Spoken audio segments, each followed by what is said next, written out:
साथ भोजन कर तृप्त हो जाते हैं। इनको सब लोग इसीलिए नहीं देख पाते कि इनका शरीर वायवीय है। वायवीय पुराण में, कूर्म पुराण में, मनुस्मृति में और वायु पुराण पितरों की सूक्ष्म शरीरधारी होने के कारण पितर मनुष्यों में छिपे होते हैं। अतएव सूक्ष्म शरीरधारी होने के कारण ये जल अग्नि वायु प्रधान होते हैं। इसीलिए इनको कोई देख भी नहीं पाता और इन्हें लोकांतरों में आने जाने में कोई रुकावट नहीं होती। अपने पितरों के लिए किए गए श्राद्ध को सफल बनाने एवं पितरों तक पहुंचाने का माध्यम एक ब्राह्मण ही है। अतः ब्राह्मणों के प्रति श्रद्धा रखते हुए श्राद्ध कर्म करना चाहिए। श्राद्ध करने के लिए धन की आवश्यकता पड़ती है। आज की आधुनिकता की चकाचौंध में तो और भी आवश्यक है धन का होना, परंतु धन की स्थिति सदैव सबकी एक समान नहीं होती। कभी कभी धन का अभाव भी हो जाता है और श्राद्ध करना भी अनिवार्य है। ऐसी परिस्थिति में मनुष्य चिंतित हो जाता है कि श्राद्ध करे तो करे कैसे किया जाए। सनातन धर्म ने प्रत्येक परिस्थिति को ध्यान में रखते हुए ये नियम बनाए हैं। इस दृष्टि से शास्त्रों ने धन के अनुपात से श्राद्ध करने की कुछ व्यवस्थाएं भी की हैं, कि जैसे तस्माच्छादन नरो भक्त्वा शाकेरपि यथाविधि। यदि अन्य वस्त्र के खरीदने में धन का अभाव हो तो परिस्थिति में शाक आदि से श्राद्ध कर देना चाहिए। यदि शाक खरीदने से भी पैसे ना हो तो विशेष व्यवस्था बतलाई गई है। पद्म पुराण में तरण काष्टार्जन कृत्वा प्रार्थयित्वा वराटकम करोति पितृकार्याणि यतो लक्ष्य गुणम भवेत। पद्म पुराण में शाक खरीदने के लिए भी पैसे ना होने से की स्थिति में श्राद्ध करने के लिए बताया गया है कि तिनका तृण अर्थात घास काष्ठ अथवा लकड़ी आदि को बेच करके पैसे इकट्ठा करे और इन पैसों से शाक खरीद करके श्राद्ध अवश्य करे। अधिक श्रम से मेहनत से ये श्राद्ध किया गया है, अतः ये लाख गुना फल देने वाला होता है।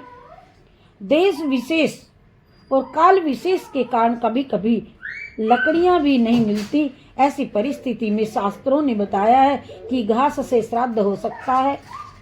घास से भला श्राद्ध कैसे हो सकता है, इसके विषय में बताया गया है कि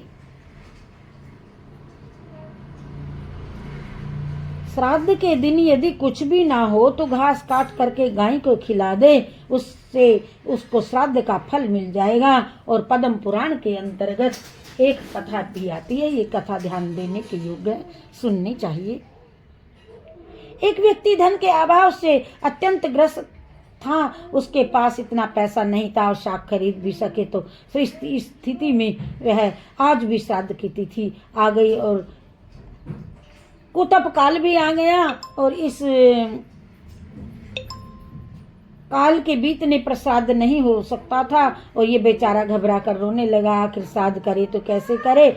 ऐसे में एक विद्वान ने उसे उचित मार्ग बताया और कहा, अभी कुतप काल है, शीघ्र घास काट करके पितरों के नाम गाय को खिला दो, तुम श्राद्ध का फल तुम्हें मिल जाएगा। और ये दौड़ करके गया, घास काट करके लाया और पितरों के प्रति श्रद्धा पूर्वक उस घास को गाय को खिला दिया और श्राद्ध फल स्वरूप ये पद्म पुराण में है। उसको देवलोक की प्राप्ति हो गई। उसने ऐसा किया। कभी कभी परिस्थिति भी आ जाती है, घास का मिलना भी संभव नहीं होता, तब श्राद्ध कैसे करें। शास्त्रों ने इसका समाधान भी बताया। यदि श्राद्धकर्ता के पास ऐसी परिस्थिति हो तो उसके पास शाक भी ना हो, लकड़ी भी ना हो, पत्ता भी ना हो, तो जाए और ऐसे एकांत स्थान में जा करके बैठ जाए, दोनों हाथ जोड़ करके अपने पितरों के अर्पण प्रार्थना करने लग जाए।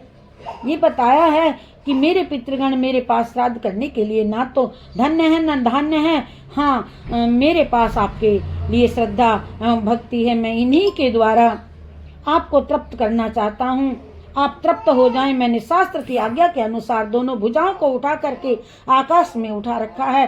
श्राद्ध कार्य में साधन संपन्न व्यक्ति को उसके वित्त शास्त्र अर्थात कंजूसी नहीं करनी चाहिए।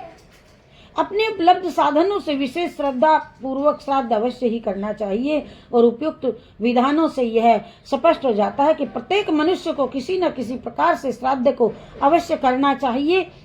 शासन ने तो स्पष्ट शब्दों में श्राद्ध का विधान दिया है और श्राद्ध न करने के लिए निषेध ही किया है। कहने का तात्पर्य है कि चाहे जिस प्रकार से हो अपने पितरों के लिए श्राद्ध अवश्य करता रहे। धन से, फल से, घास से, शाक से और अपनी श्रद्धा से श्राद्ध जैसा भी बन सके। यह कहा गया कि श्राद्ध को किसी भी परिस्थिति में छोड़ना नहीं चाहिए। अपने सभी पितरों के समर्पित। जय श्री कृष्णा, जय राधे राधे। जय श्री कृष्णा, जय राधे राधे। जय श्री कृष्णा, जय राधे राधे।